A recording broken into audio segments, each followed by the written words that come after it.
Assalamualaikum! Ngayong araw ay samahan niyo ako dahil magrarally tayo dito sa Parang Maguindanao para ipakita ang ating support sa aking brother-in-law na tumatakbo bilang councilor sa municipality ng Parang Maguindanao. Kaya samahan niyo ako.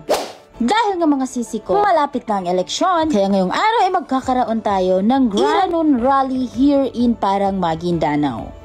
Kung mapapansin nyo mga sisi ko ay papasok tayo dito sa eskwelahan na ito kung saan dito magaganap ang Grand Rally ng UBJP Iranon Corridors.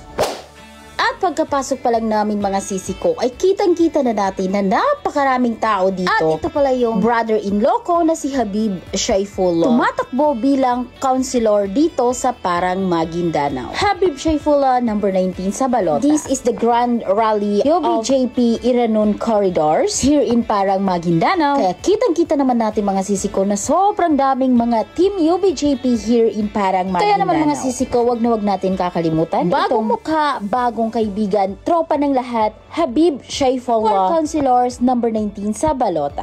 Ito pala yung mga kasama natin na nakasuporta sa ating kandidato na si Habib Shaifullah for councilor Parang Maguindanao del Norte. Dahil sobrang dami ng mga tao dito, ay syempre may mga pa-free foods dito na pinamimigay para sa mga umaten ng rally. At kaya naman mga sisi ko ay sinubukan natin na pumila nang ma-enjoy naman natin itong pagrarally natin. Pero mga sisi ko hindi ko talaga kaya. Umalis ako dahil napakaraming taong siksikan talaga. Kaya naman mga sisi ko, bagong mukha, tropa ng lahat, Habib Shaifullah number 19 sa balota. Line up ang ating mayor na si Mayor Kahar Iba para sa ibayong pagmamahal dito sa Parang Maguindanao del Norte. Assalamualaikum warahmatullahi ta'ala wabarakatuh. Ako po si Habib Shaifullah number 19 sa balota, tumatakbo sa pagkapunsyal dito po sa municipality ng Parang. Habib Shaifullah number 19. Sukran. Shaifullah!